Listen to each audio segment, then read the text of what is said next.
राजा जनक, सीता मैया, कविराज विद्यापति के ई पावन मिथिला भूमि के नमन करे छी।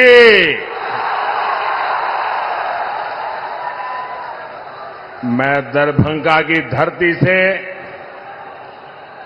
स्वर्गीय महाराजा कामेश्वर सिंह जी को भी प्रणाम करता हूं।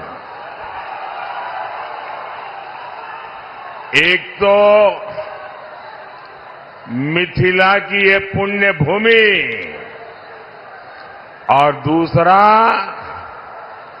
आप जनता जनार्दन का आशीर्वाद। इससे बड़ा जीवन का सौभाग्य क्या हो सकता है।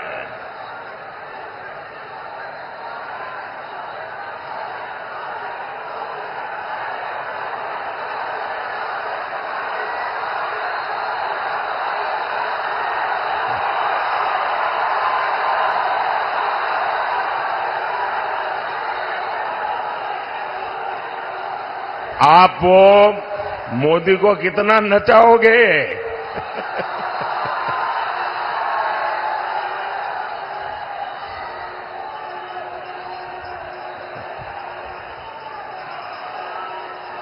वो एसपीजी वालों को कहिए वो मोदी को कब्जा कर ले।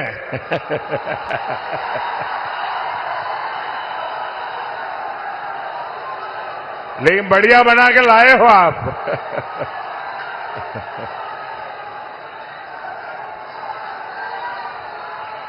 आपका बहुत बहुत धन्यवाद जी।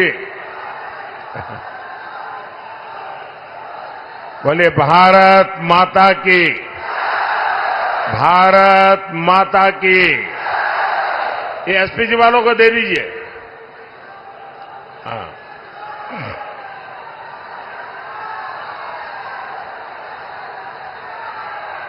जय श्री राम, जय श्री राम। मैं आप सभी को अयोध्या में राम मंदिर के निर्माण की बहुत बहुत बधाई देता हूं।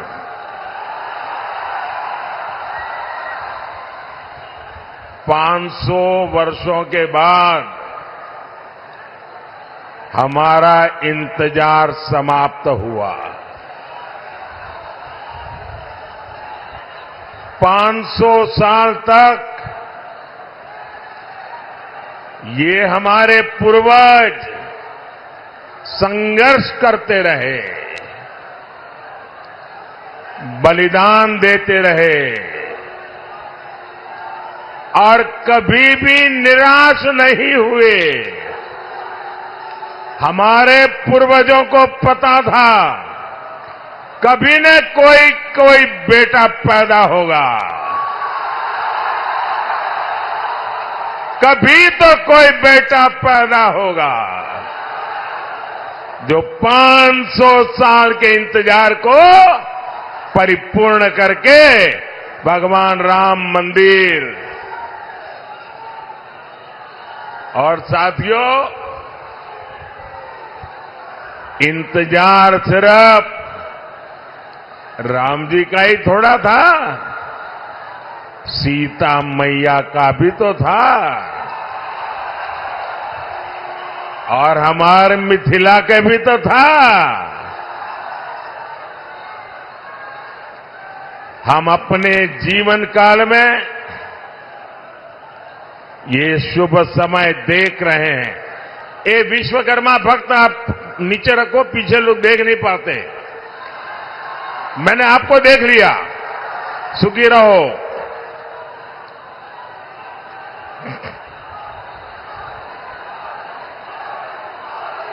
ये शुभ समय ये हमारे लिए बहुत बड़ी बात है। साथियों, जब अयोध्या में रामलला की प्राण प्रतिष्ठा हो रही थी,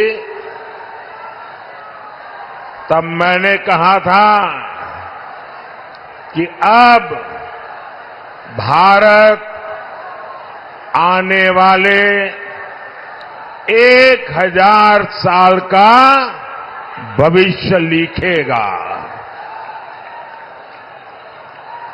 कई बार इतिहास की एकाध घटना भी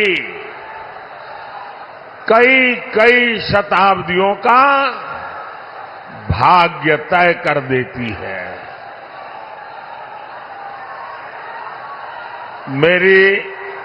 मेरी आप सबसे प्रार्थना है, देखिए जगह छोटी पड़ गई है, मैं जानता हूं आपको तकलीफ हो रही है, हो सकता है आप मुझे देख ना पाते हो, लेकिन उसके लिए हमें क्षमा करें। आराम से जहां है वहां खड़े रह करके मुझे सुनिए, और अगर आवाज कम करेंगे तो मुझे बोलने की सुविधा बढ़ेगी। तो आपके आशीर्वाद है मैं बोलना शुरू करूं? आप शांति रखोगे? आप इतने अच्छे लोग हैं। आज से 1000 साल पहले जब पश्चिम से भारत पर हमले होने शुरू हुए थे, तब किसी ने नहीं सोचा था कि भारत 1000 साल की गुलामी में गिर जाएगा। जो बिहार देश को दिशा दिखाता था, वो ऐसे संकटों से घिरा कि सब कुछ तबाह हो गया। लेकिन साथियों, भारत के भाग्य ने आज एक बार फिर करवट ली है। बिहार के भाग्य ने एक बार फिर करवट ली है। 21वीं सदी में ये कालखंड ऐसा आया है जब भारत फिर से अपनी सारी बेड़ियां तोड़कर उठ खड़ा हुआ है। आज भारत की दुनिया में जो साख है ना, वो नई ऊंचाई पर है। आज भारत चांद पर पहुंच गया है, जहां कोई नहीं पहुंचा। 10 साल पहले हम दुनिया की 11वें नंबर की अर्थव्यवस्था थे। सिर्फ 10 साल में हम दुनिया की 5वें नंबर की अर्थव्यवस्था बन चुके हैं।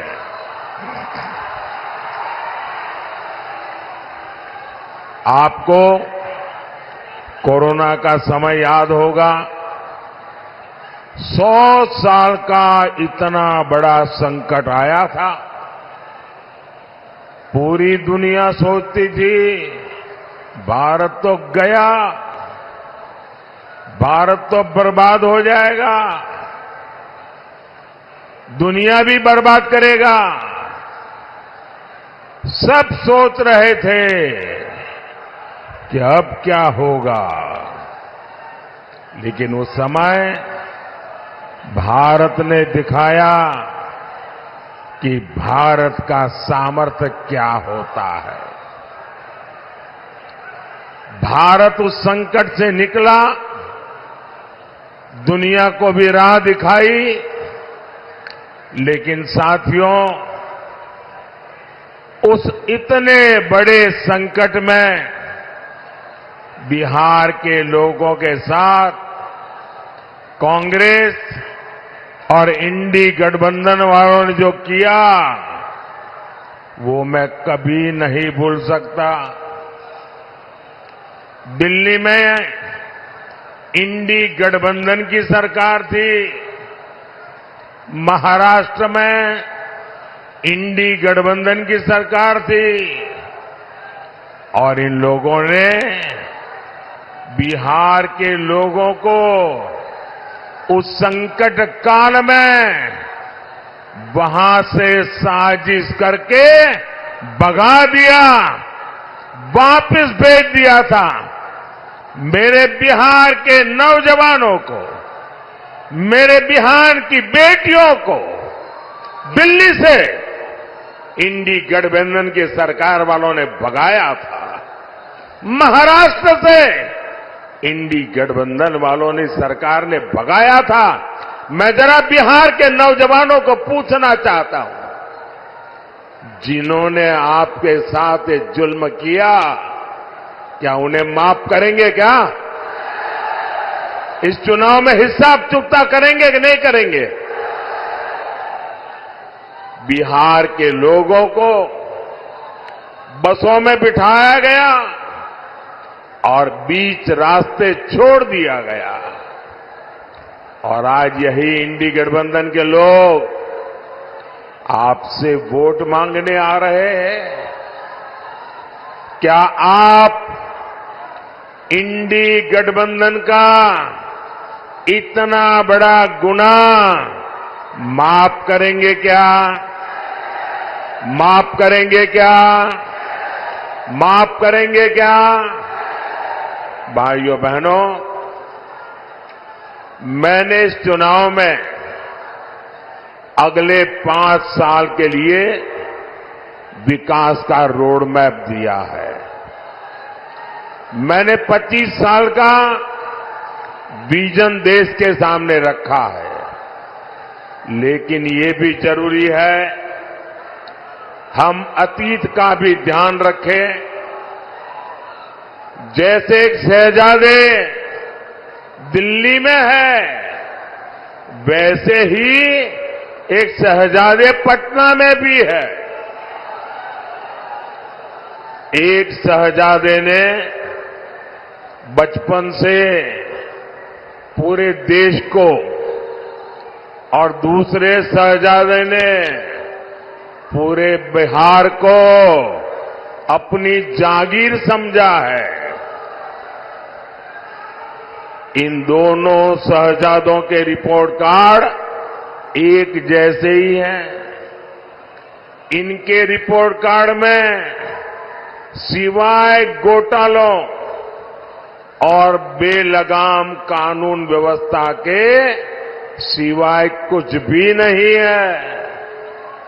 याद कीजिए कैसे बिहार में अपहरण उद्योग चलता था, कैसे बड़े बड़े घोटालों से बिहार के खजाने को लूटा जाता था, कैसे शाम होते ही हमारी बहन बेटियां घर से निकलने में डरती थी, कैसे नौकरी देने के पहले जमीन लिखवा ली जाती थी। साथियों, आज नीतीश जी के नेतृत्व में एनडीए सरकार बिहार के विकास के लिए दिन रात काम कर रहा है। हमारी प्रेरणा कर्पूरी ठाकुर है, जिन्हें कुछ समय पहले भारत रत्न देने का सौभाग्य हमें मिला है। पिछले 10 साल में बिहार में हमने 40 लाख गरीबों को पक्के घर दिए हैं, करीब 1.25 करोड़ गैस कनेक्शन दिए हैं। आज गरीबों को मुफ्त राशन, मुफ्त इलाज मिल रहा है। और अब मोदी ने ये भी तय किया है कि आपके परिवार में, बिहार में कोई भी 70 साल की ऊपर के बुजुर्ग होंगे तो अब उनके संतानों को उनकी बीमारी में इलाज का खर्चा नहीं उठाना पड़ेगा। अब ये खर्चा दिल्ली में आपका ये बेटा उठाएगा।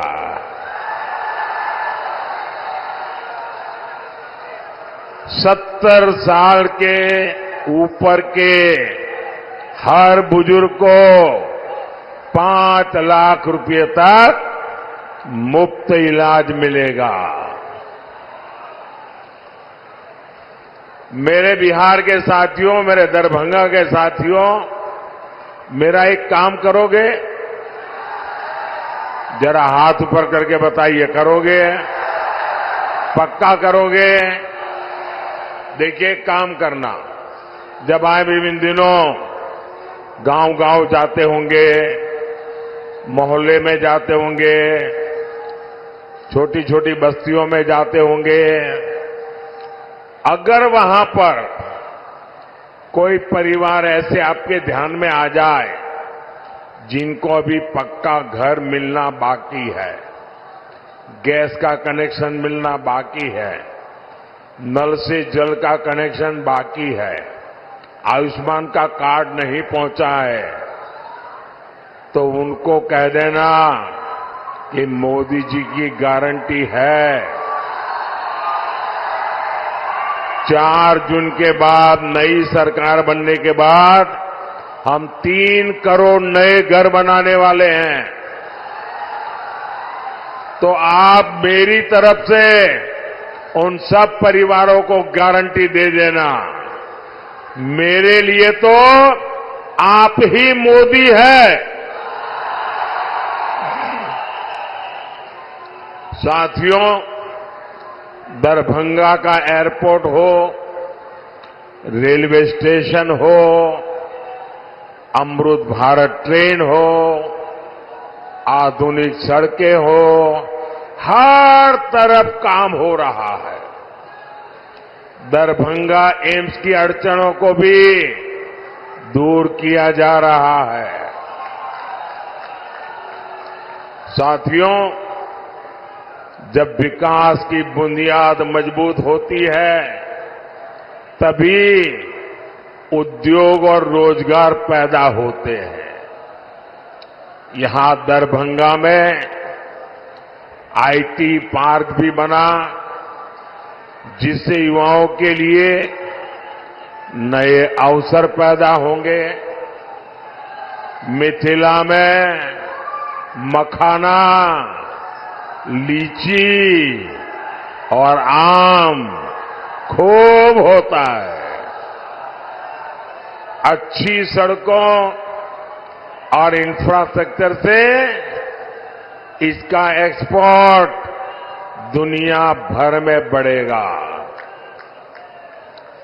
यहां के मखाने को दुनिया तक पहुंचाने के लिए हमारी सरकार ने मखाने को जीआई टैग दिया है। साथियों, हमने बिहार में महिला स्वयं सहायता समूहों को 42,000 करोड़ रुपए की सहायता बैंकों से दी है। 42,000 करोड़ रुपया।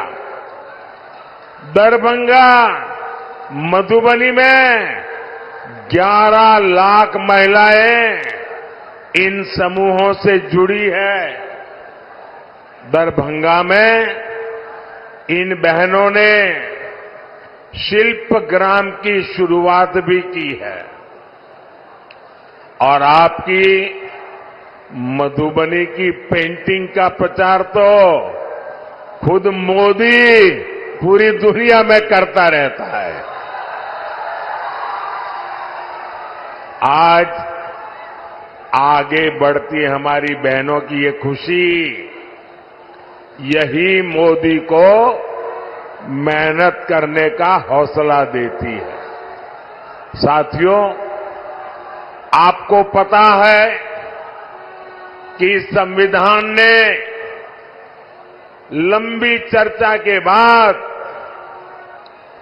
हमारा संविधान बना, तब एक मुद्दे पर सबसे ज्यादा चर्चा हुई थी। बाबा साहब आम्बेडकर थे, डॉक्टर राजेंद्र बाबू थे, देश के बड़े बड़े विद्वान थे और संविधान में धर्म के आधार पर आरक्षण देना कि नहीं देना, इस पर गंभीर चर्चा हुई और बाबा साहब के नेतृत्व में संविधान सभा ने 75 साल पहले तय किया कि हमारे देश में धर्म के आधार पर आरक्षण नहीं दे सकते हैं, देश को फिर से नहीं बांट सकते हैं। बाबा साहब आम्बेडकर ने इसके विषय में खुले आम वकालत की कि धर्म के आधार पर आरक्षण नहीं होगा। इतना ही नहीं, पंडित नेहरू ने भी धर्म के आधार पर आरक्षण का विरोध किया। लेकिन अब जब हमारे गरीब एससी, एसटी, ओबीसी का कांग्रेस से मोहभंग हो गया है, तो कांग्रेस नेहरू जी की भावना के खिलाफ जा रही है, बाबा साहब आम्बेडकर के पीठ में छुरा भोंक रही है, संविधान को तोड़ने मरोड़ने में लगी है। कांग्रेस लगी हुई है कि ओबीसी कोटे को कम करके धर्म के आधार पर उसमें से डाका डाल के मुसलमानों को आरक्षण दे दिया जाए। दलितों के आरक्षण में से डाका डालो, आदिवासियों के आरक्षण में से डाका डालो और कांग्रेस की साजिश में आरजेडी भी कंधे से कंधा मिलाकर चल रही है। 2007 में बिहार के शहजादे के पिताजी ने मुस्लिमों को ये आरक्षण में से निकाल करके कोटा देने की बात कही थी। रेल मंत्री के रहते हुए उन्होंने रेलवे अधिकारियों को कहा था कि मुस्लिमों के लिए कोटे का इंतजाम किया जाए। सोचिए, ये एससी, एसटी, ओबीसी का आरक्षण छीनकर को मुस्लिमों को देना चाहते हैं। आप मुझे बताइए, धर्म के आधार पर ओबीसी, एससी, एसटी आरक्षण अगर कटेगा तो यादव, कुर्मी, इन समाज का हक भी बचेगा क्या? सब कुछ खत्म हो जाएगा। पासवान, मुसहर, रविदास, दानुब समाज के हक पर ये डाका डालने में उसकी फिराक में है। साथियों, मैं पिछले 12 दिनों से कांग्रेस को और उनके चट्टों बट्टों को आरक्षण के मुद्दे पर चुनौती दे रहा हूं। मैंने उनसे कहा है, मैंने लिखित में मांगा है कि इंडी गठबंधन धर्म के आधार पर एससी, एसटी, ओबीसी का आरक्षण छीन करके मुसलमानों को नहीं देंगे। धर्म के आधार पर आरक्षण के लिए संविधान के साथ खिलवाड़ नहीं करेंगे, लेकिन इनके पेट में पाप है। 12 दिन से मैं मांग कर रहा हूं, ये चुप बैठे हैं। साथियों, मैं आपको विश्वास दिलाता हूं,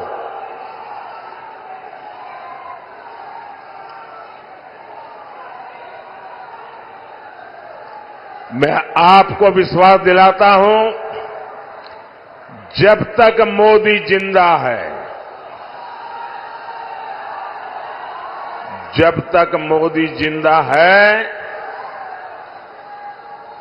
एससी, एसटी, ओबीसी के आरक्षण पर कभी भी मैं खिलवाड़ नहीं करने दूंगा। साथियों, मैंने जब से कांग्रेस, आरजेडी के इरादों को बेनकाब किया है, तो ये लोग बौखला गए हैं। अब आरजेडी ने ये गिनना शुरू कर दिया है कि सेना में कौन हिंदू है, कौन मुसलमान है। यही इनका असली चेहरा है।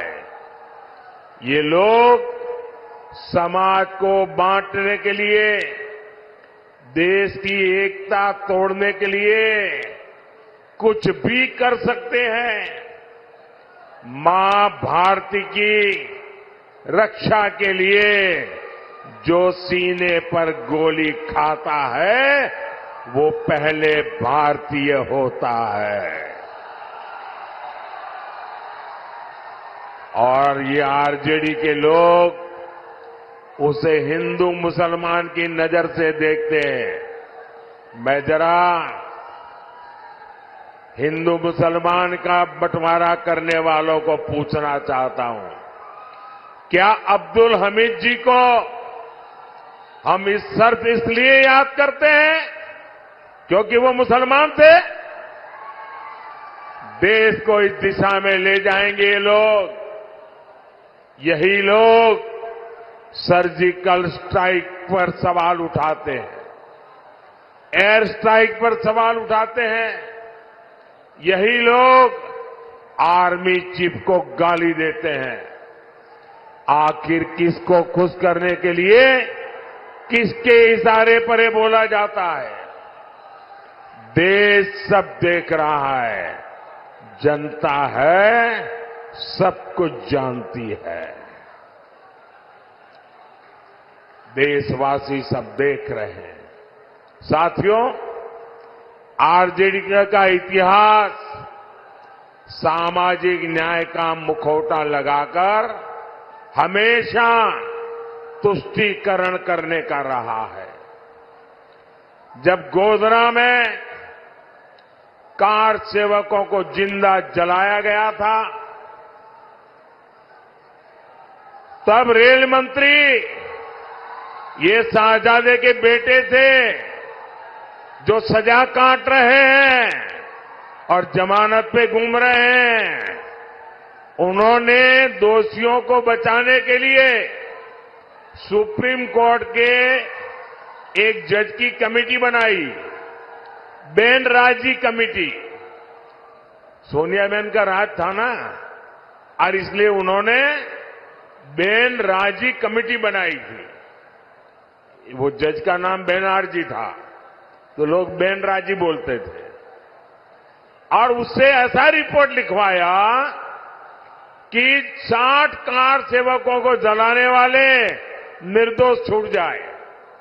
लेकिन ये रेल मंत्री जो अभी जेल में जिंदगी गुजारने के लिए मजबूर है, जमानत पे घूम रहे हैं, अदालत ने उनके इस रिपोर्ट को कूड़े कचरे में फेंक दिया और उन सबको सजा सुनाई, फांसी तक की सजा हो गई। पूरी दुनिया को पता था कि कार सेवकों को जिंदा जलाया गया था, लेकिन तब फर्जी जांच रिपोर्ट बनवाकर कार सेवकों पर ही दोष मढ़ने की साजिश रची गई थी। यही इनका इतिहास है, यही इनकी सच्चाई है। साथियों, हमें बिहार को लालटेन के दौर में वापिस नहीं जाने देना है। अभी आपको पता होगा, ये शहजादे दिल्ली वाले एक नई बात लेके आए हैं। आप मुझे बताइए भाइयों बहनों, हमारे परिवार में जो माता पिता होते हैं वो मेहनत करके कुछ न कुछ बचत करते हैं कि नहीं करते हैं? कुछ न कुछ बचाते हैं। उनके मन में रहता है कि एक छोटा सा घर बना दूं, बच्चों को काम आ जाएगा, एक छोटी सी गाड़ी ला दूं, बच्चों को काम आएगी, खेत खरीद के रखो, बच्चों को काम आएगा। हर मां बाप के मन में ये इच्छा रहती है कि वो अपने मरने के बाद बच्चों को कुछ न कुछ देकर के जाए। हर मां बाप की इच्छा रहती है। अब एक कांग्रेस ऐसा कानून बनाना चाहती है कि दिल्ली में उनकी सरकार बनेगी तो आपके मां बाप ने जो कमाया है वो अब आपको नहीं मिलेगा। आपके पिताजी अपना 10 एकड़ का खेत होगा तो आपको नहीं दे पाएंगे, 2 घर है तो नहीं दे पाएंगे, आधा ये इनकी सरकार छीन लेगी। 55% विरासत पर टैक्स लगाने का ये फतवा लेकर के आना चाहते हैं। क्या आपकी मेहनत की कमाई किसी सरकार को लूटने देंगे? किसी सरकार को लूटने देंगे? ये कांग्रेस वालों को लूटने देंगे?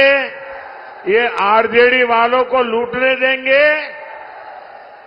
और इसलिए भाइयों बहनों, आपका भविष्य बचाने के लिए, आपके बच्चों का भविष्य बनाने के लिए 7 मई को झंझारपुर में जेडीयू से प्रत्याशी श्री रामप्रीत मंडल जी आए हैं।